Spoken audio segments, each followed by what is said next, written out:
welcome back to Better Out Than In, another episode with myself, Abby. I hope you're all good. I hope you're all feeling like you've been productive or at least happier. I feel like everything comes in waves. I don't ever feel like I have a sensation that always comes at once. I can feel like I'm being really productive, but then I can feel a little bit burnt out. Or I can feel really, really happy but haven't really done much. So it's really about finding the balance, and I'm definitely trying to work through that at the moment. I don't understand how people can really look after themselves and their mental health while still posting on social media all the time and obviously trying to get at their career or like pursuing all of their passions. I don't really understand how people are doing that whilst constantly being on social media. Like even for me and doing this podcast and music and all of the things that I love doing and trying to pursue different things for myself, it's really tough because everything is online now and I'm just so soaked into it and I don't know how to disconnect. And I'm a big believer in really having the balance in your life in terms of like relationships and also relationships with yourself and doing things that you find enjoyment out of. But when you're pushing so hard towards the things that you're passionate about, i.e. your career or, I don't know, music for me, for example, it's like you forget sometimes why you're doing it because you're so focused on the outcome. And also, to be fair, one of the biggest things, like I said, it is this whole social media thing. How on earth do you post every single day? You're meant to post, well, people say you're meant to post like 3 times a day on all of your different platforms. Or if you can't do that, focus on one profile for, TikTok or Instagram or Twitter, whatever. I don't even use Twitter, but I just don't get how people do it. And you see like these tools online that you can use to generate different posts that you can use. That's generally just like quotes. So if you're doing content based on like yourself and, for example, me, like self-development or body image or anything like that, and you're doing it as like a personal face for your own brand, how to post that it's a lot. So I'm really trying to work through that at the moment and also look after my mental health and also find the balance of doing things that I love. I've definitely fallen back and not necessarily been doing things that are making me truly, truly happy. Don't get me wrong, I love doing all of this and I love, aspects of like connecting with people, but life isn't social media. Life is about enjoying things outside of being on your phone. And so I didn't really anticipate that being such a high focus thing when going into doing this kind of stuff, because it's all well and good to record your podcast, for example. Like for me, this is the part that I love doing, but what's the point in doing this if it's not going to get out to anywhere and showing, because you post it online, but you need to be able to reach people. I don't know how you reach people. Like, it's really difficult, and I do research, but then I'm finding every evening I'm just researching more and more and more, and I'm going down this spiral of researching and not really getting anywhere. That has definitely been a frequent pattern in my life when it comes to doing things.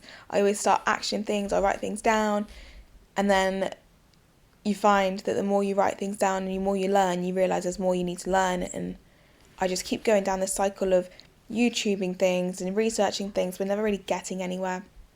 So I'm definitely in a bit of a hole with that at the moment. But on the topic of mental health, I really wanted to dive in today with the things that I like to do to really keep on top of my mental health. I'm not going to sit here and be like, do your daily affirmations, write your gratitude down and journal. I'm not going to sit here and do that because I think that's what everyone sees on social media. And personally for me, when I was really, really in my lowest places, hearing that and seeing that didn't do anything for me. I was just like, oh, here we go again. And that's not to say that these things don't work. It's about finding the things that do work for you and maybe doing, the gratitude and affirmations, but doing it in a different way that sit right with you. Because I used to be a person of being like staring at myself in the mirror and calling myself beautiful doesn't make me feel beautiful. That's what I used to be like when I was really struggling with my body image a few years ago. And to this day, I've still not really done that, but I do definitely find different ways of appreciating myself a lot more and just accepting myself the way I am in every single form. Going on to things that I do find really helpful when I'm feeling low. So say you're in a state of feeling like you're feeling so low, feeling really, really stuck. I literally will close my eyes, and it will take me a few moments maybe, and I will try and remember a time that I felt happy. A time that really, really makes you feel happy. And it could be a time where you went out with your friends for lunch, or you received a rise in your job, or you were complimented, or you were acknowledged for something really good that you done, or I don't know, you're just really proud of yourself. A moment that you felt really, really happy. If you just close your eyes and try and remember that moment and really bring back those images and those thoughts and everything that was happening in that moment, you'll start to feel the sensations that also happened in that moment, and it literally lifts up your mood and your vibrations. And this really, really helps me. It's something that can quite literally take you from one state to another. So yeah, definitely give that a go, because I find that sometimes just trying to get myself in a better mood, be like, Abby, just be happy, Abby, just be happy. It's such a forced thing. You have to almost like find this like motivation. And when you're feeling low, motivation is the last thing that's going to come into you, because motivation is just comes and goes. So don't rely on the motivation to just feel better. And you always need that like extra push with motivation, I think. Like, well, motivation is that extra push, I mean. So yeah, don't rely on that motivation to just feel better. Like, if you can just take a moment to yourself and just try and remember a time where you felt good, and go easy with it. Like, you can take your time. Just remember that feeling and just sit with it. And hopefully you'll start feeling those good sensations again, and it'll bring you back up. It also gives you a sense of hope, because when you are feeling really low, like, you kind of can automatically go to the worst case scenario, because we're tuned to do that from all of our upbringing and all of the things we've gone through in our lives. We go to like that scarcity mindset and worry, and you go to the worst possible outcome. But yeah, definitely try that. Whenever I am feeling really low as well, now if I come to think of it, I do really, really try and look for the positive in everything. And I allow myself to feel like crap if I need to. I think the best thing for me, personally, is in those moments of feeling really low and trapped and nothing's going to get better, my emotions are really heightened, I allow myself to feel that, but I also remind myself that I felt like this before and that it's okay. And as soon as you allow the space for yourself to feel like that, you don't get frustrated with yourself for feeling that way, things just start to become a lot more easy and flowing and peaceful. I also feel like whenever you are feeling like low, everything else around you feels a little bit low, or it seems that you attract more negativity, or as you could perceive bad things or whatever. Like, for example, you're having a low mood day, you'll probably then feel a little bit crappy in the way that you look with your body. You probably will then feel that everything is going wrong. You know, you'll walk up the stairs with your bowl for dinner and your forks are dropping everywhere, or, you know, you've gone shopping and you're dropping everything everywhere. Everything just seems like it's a mess, or you'll get a bill through the post. You're like, oh, here we go again, there's something else. But I always feel like this is a real domino effect. Whenever I'm feeling low, like, all of these things happen. But as soon as I take the shift of, okay, cool, it's one of those days, it's okay, and allowing it, I do find that you're giving yourself hope in those moments for things to get better. Because as soon as you're feeling low and everything is just no, that you're not leaving any room for a possibility of a yes. I don't think that's the right phrase I really used, but what I'm saying is feeling low is okay, but allowing that feeling of that low state to drive the rest of your day. You're not allowing any room for anything good to come in. I've been very guilty of this in the past, very, very guilty, which is why it's really important for me to just allow me to feel this way, but just know that it's not gonna be like this forever, and that sometimes all you need is feel it and let it go. Because at the end of the day, we are gonna feel like crap sometimes. Even the people that look like they are just constantly happy, they are inevitably gonna feel like they're not always happy. There'll be things that go wrong, things that go right. We are human. Don't forget, we don't always see this. We only tend to see the positive things online. So be with an open mind. If you do see people that are constantly looking like they've got all of their stuff together and they're not feeling low, be open-minded with this and just know that you don't see everything, and it is often that they are going through other things as well that you just don't know about. It can definitely bring you in a lower mood as well if you're seeing everyone around you do great, blah, blah, blah, blah, and you're feeling low. Depending on where you are in your life and your mindset towards it, you can quite easily put yourself in a lower state, because you'll be like, oh, I wish I was like this, I wish I was like that. But it goes back to comparing, and you can't compare with someone that you don't really know. Again, you're only seeing the things that you see online. You're not seeing the whole picture. So take that with a pinch of salt, go easy on yourself, and just, don't believe everything you see. I guess you probably heard all of that online though, which is why I kind of wanted to come on here and just give it a little bit of my own swing on it, a bit more of a personal swing on it.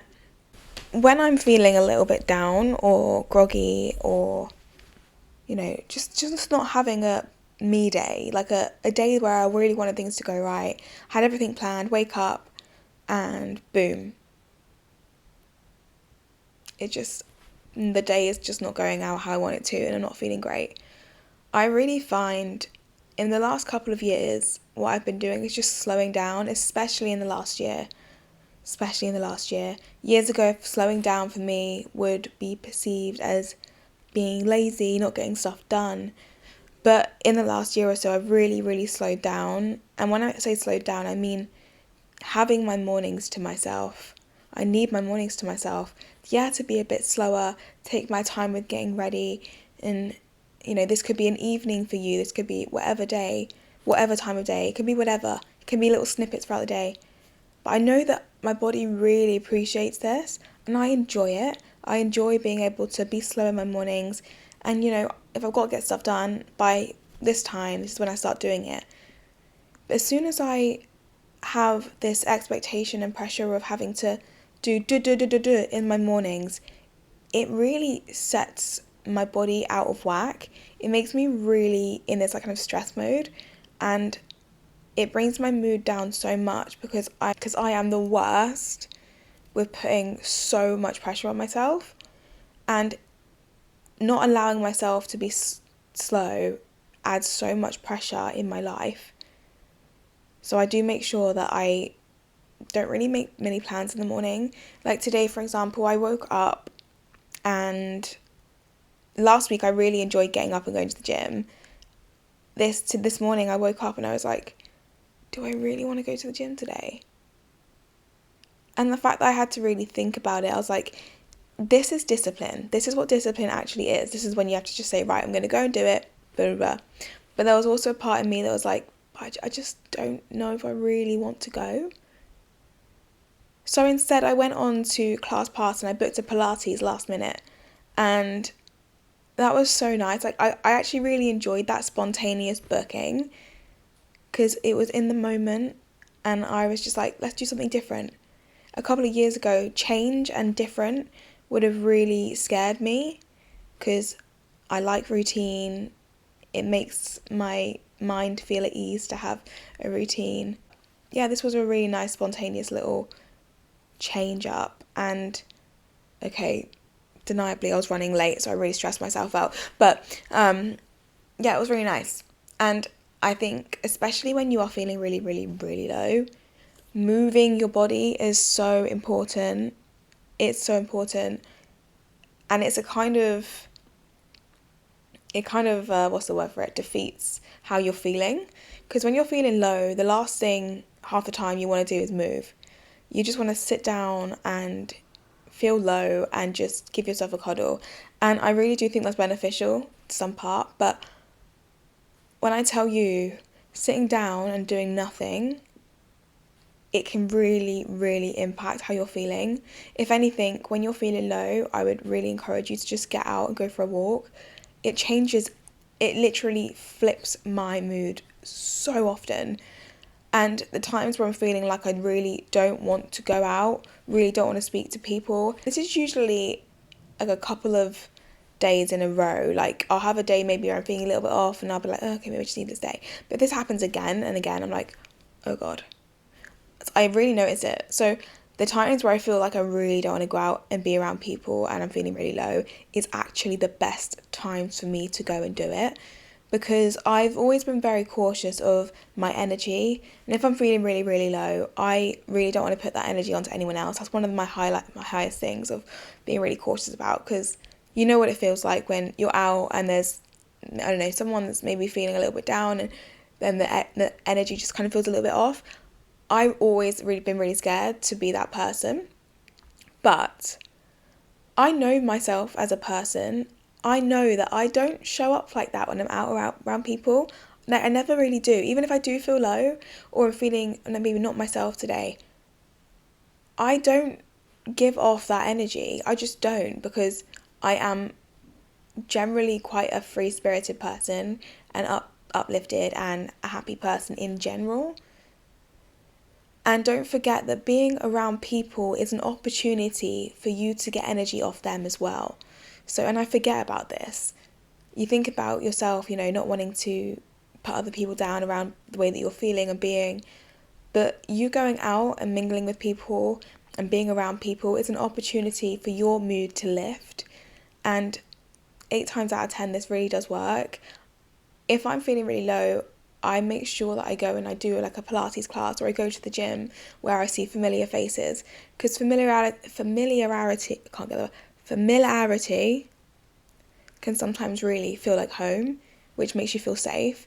And the little things like going to the gym and smiling at the people that you usually see in there, having little chit chat conversations, can literally just shift me back into feeling like myself again. So I really think that's important. And I think being around people that generally make you feel safe is so good as well. I'll often just give my mum a call if I'm feeling low, and just speaking things through really helps. But yeah, definitely moving, being around people is a no-brainer. I'm obviously a huge advocate of being on your own and comfortable with yourself, as you might have seen in a few episodes before. I think that's very, very important, because I think once you're comfortable with yourself, you bring so much more value when you are around people. To yourself and those. But we are human beings, we are meant to connect with people, and this is something I'm definitely going to work on a lot more in this new year, because spending a lot of time on my own, I'm now so comfortable in my own company that I have almost not shut myself off, but allowing people really in has become a little bit more tricky, and that is new to me, because I've always been very, very kind of free-flowing. But I guess it's a form of protecting myself, maybe. Who knows? And when I say moving as well, by the way, this really does not mean like going to the gym and hitting it hard. I have had a love-hate with the gym myself, with suffering with body image and eating disorders and just over exercising. I was really not looking after my body at a point in my life. But now it's really about feeling strong, but I feel like it is just a part of my life now to keep my body moving, because I really don't want to get to 50 years old, 60 years old and feel like, oh my gosh, walking up these stairs is a challenge. Like, that for me terrifies me. I want to be able to go on a long bike ride when I'm older and enjoy the bike ride, and it'll be as leisurely as it is right now. little things like that I think we take for granted. We don't realise that things like that can easily be taken away from us. And yeah, I just love moving my body. I feel as well, the more I move my body, the more energized I am. No, when I say the more, I mean in general. You don't need to do more to feel more energized, but even going for a walk, Pilates, again, obviously I've been doing that. I'm not too sure if I'm liking Pilates still. It's been like a month or two, and I still don't feel like I've got into the swing of it. I'm still kind of going to each class and figuring it out. But I'm going to persevere with it because, again, for me, one of the biggest things with going Pilates is that I'm around people. We don't even talk, but like even like little communications and gestures to the people in the room and the instructor, I don't know, it really lifts my mood. And a few years ago, I never would have said, going to a gym class or a Pilates class and giving someone a smile would have changed my mood. But seriously, like the little things like that make such an impact in your life. Like I'll often go to a coffee shop and get myself a coffee, and just saying hello and having a conversation with the barista, it's a lovely little highlight to my day, genuinely. Okay, next. Another thing that I have really, really, really ingrained in my life because of mental health and what I need is saying no to things. Saying no to things a lot more often. Saying yes to things that you're not too sure if you want to do is honestly just causing yourself stress, and time is so precious. The amount of times I used to go out, this could not even necessarily in the evening, but just out, and like, do I really want to do this? And the whole time, because I had that doubt in my mind, I knew I didn't really want to go, but I went anyway because I thought, you know what, I don't want to let them down or don't want to miss out. Because I already had a doubt and I already knew, the whole time that I was there, this whole thought was just lingering, and it kind of destroyed any opportunity of me enjoying myself because I guess I didn't really follow what I really wanted to do. Now, this doesn't go for every single situation. For example, if I am feeling a little bit low and I don't want to go out, for example, like I said earlier, but one of my really close friends is like, Abs, come on, let's go to the cinema or go out for food. I will say yes to that because I know for a fact that I always feel good around this person, and this is a person that I can be myself around. I don't need to look good. I don't need to wear anything, that I think, going on a date or anything like that. Like, it's nothing like that. There's no pressure. Having people like that in your life is so valuable. So, so valuable. And I think it's important to really understand when your heart and your mind is telling you when you really want to do something or not. So yeah, saying no is definitely a big thing for me, and it really relieves a lot of pressure. The last thing you want when you're feeling low or you're trying to look after your mental health and not get to the point of feeling low is adding pressure to your life. So I think trying to live the most stress-free life as you possibly can is the goal. And saying no to things that you know you don't really want to do is so important for that. It doesn't make you selfish. If anything, it just makes you in tune with yourself.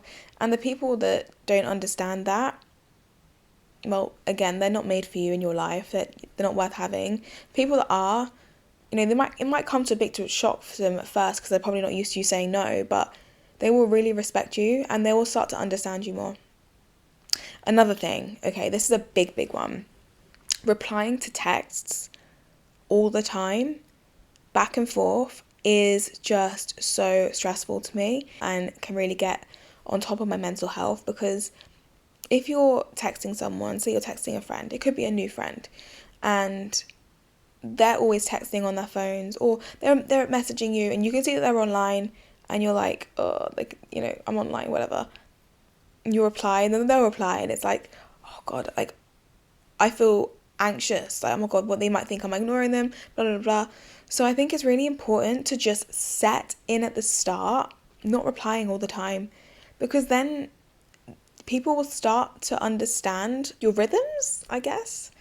I don't know, like, especially new people that come into my life, I won't text automatically back. Sometimes I will if I'm there and, like, it's not like in the way of any sort of mental blocks or anything that I'm trying to do or whatever. At the end of the day, I think it's, again, listening to your mind. If you're texting someone and you're like, oh, I'm not really ready to reply right now, then don't reply. And honestly, more often than not, nothing will even happen of it. No one will say anything. It's fine. You're creating these scenarios in your head. But if they do say, I thought you were ignoring me, or blah, blah, blah, you can just literally say to them, I'm not ignoring you. I just need to take time off my phone every now and again, but I will always reply when I'm ready to reply. They should understand that. Any decent person would understand that and respect that. So don't be afraid to just not reply if you're not ready to. This could be a simple conversation as well, by the way. It doesn't need to be an important message that you're getting back to someone or whatever. It can be anything, from any extreme to the other. It can be for anyone that you're talking to. Just set those boundaries as early as possible, because then people will start to understand you and they won't take it so personally. And even if they do take it personally, by the way, that's not on you at all. That is on them, in the nicest way possible. Okay, another big thing for me is sleep. Now, I know people will be like, oh, here we go again, but like, sleep is so important for me. I have always suffered with sleeping and insomnia to the point where I used to literally message my mum, actually still do it when I struggle with sleep, and I'll be like, Mum, I think I've forgotten how to sleep. Like, I don't know how to sleep. Like, my body just doesn't want to sleep. And it gets to a point sometimes where I get really worried because I'll have days on end and I have not slept, and my body is so sensitive to not having any sleep. I know that some people can go like 4 hours and they're fine, but seriously, if I don't have a good night's sleep, it's not just that I feel groggy, I feel really anxious the next day. I will feel so uneasy, and because I feel uneasy from that day, the uneasiness then sets me off on a little bit of a vicious circle with my sleep, because I'll feel uneasy when I go to bed and then I won't sleep again. So it's a really dangerous territory for me, and insomnia has been in and out of my life rapidly as well. I must get it from my dad. Thank you, Dad. Love you. But I have to prioritize it. I have to. And this can look like having an early night. And a lot of people will think, oh, you're boring, you're going to bed at 9:30 or 10 or whatever time it is. For me, I don't think that's boring at all. I think I'm looking after myself. If I'm going to be honest, if I stay up later than 10 o'clock, I'm just pointlessly scrolling on my phone anyway, or I'm watching TV, and I'm just almost forcing myself up. For what reason? And I have spoken to a couple of people that claim to be night owls as well, and they've even said, yeah, to be fair, I'm not really doing much, or my creativity comes out at night. And by the way, I completely get that, because some of my best lyrics that I've written have been late at night. But funnily enough, that night I haven't slept, and then it's a toll. So it's really trying to find that balance. And I've just said to myself now, abs, you need to find another way of being creative in a different time of day, because sleep can't be contributed. I have to have my sleep. So yeah, I've been going to bed for the last week. I've been so good, actually, and I've slept really well, mainly because I've been getting into bed by 9:30, and it allows me to just have any sort of buffer time. Do you know what I mean? I'm in bed by 9:30. To be fair, the first night I wasn't necessarily very, very tired, because I was used to going to bed maybe an hour later. But the more you get into those rhythms, the more your body kind of gets used to it. And it's just been cozy, really cozy. And because I've set this routine up in my head now, it's just been a case of, okay, bedtime's at 9, and that's all it is. I need to start implementing more darkness before bedtime, because setting down the lights can really start to turn off those internal clocks as well. I've started doing it and it's definitely been helping, but when I say light, I mean phones, and cutting them out. I know that screen time and being on your phone literally sends signals to your brains as saying that you should be awake, so I need to work on that a little bit more. Another thing though, I have really, really nipped in the bud I'm really proud of myself at this, by the way, is eating. I need to give 2 or 3 hours before I sleep some time.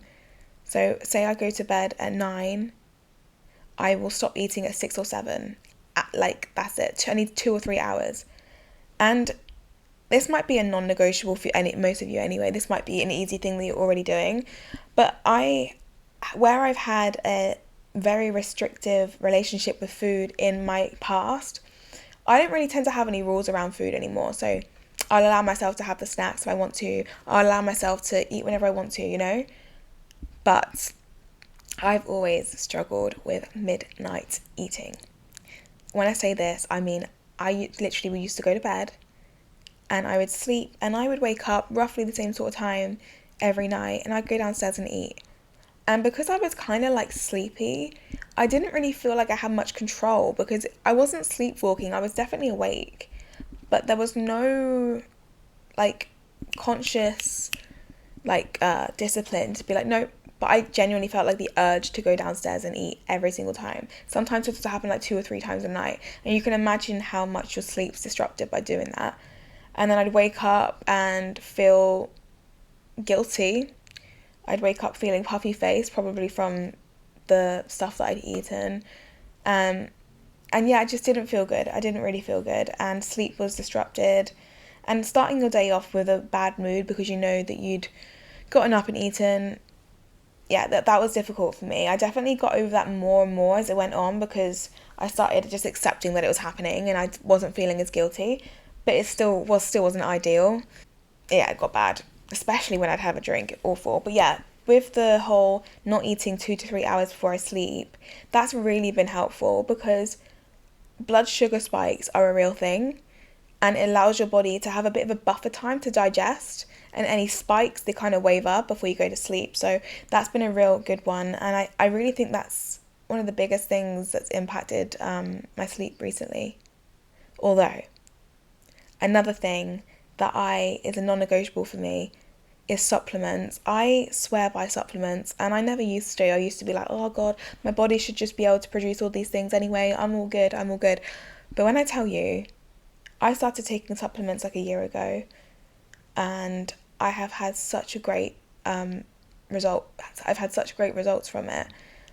One of the biggest ones that I take for sleeping is I take 1,5-HTP, and I take Magnesium L-Threonate. I'll link it below what I take exactly. But they really help me to sleep. And I've recently did a methylation test, which I know that a lot of you might be informed of. It's a guy called Gary Brecker. He basically introduced this test because it's about a certain gene break that you might have. Anyway, I can do a whole different episode on this if you'd like. I did post a brief one on my YouTube, but I did a test that came back with some results of what my body was lacking in terms of nutrients and vitamins, which resulted in certain gene breaks throughout my body, which then resulted in lack of performing a certain way, blah, blah, blah, blah.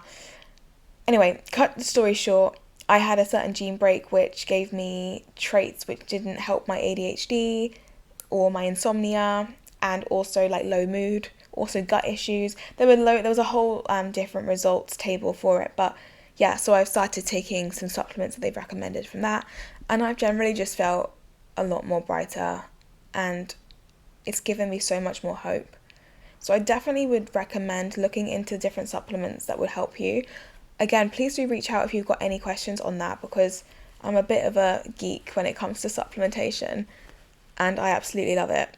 I hope this helps you guys. I think really take care of yourself this year. Look after yourself. Really think about what it is that your body needs. Not what you think that it might need, not what you think other people think that you should need, but you know what the right thing is to do for yourself. You know in the moment, I should probably get up and do something because it'll be good for me, not because you're putting pressure on yourself, because sometimes you can be led there and you're like, I'm so tired, I really need to do this, and you're burning yourself out even more because you're not allowing yourself to rest. You might be resting physically, but you're mentally not resting. So you're wasting that time of resting by thinking and overthinking and putting yourself on overload, and you just causing yourself a constant burnout. So one, allow yourself to rest when you need that rest. Think about it logically as well. If you've been like getting stuff done and you've ticked some boxes over the last couple of weeks and you haven't given yourself a day to just relax and do the things that you enjoy, it is time. 2, express yourself somehow.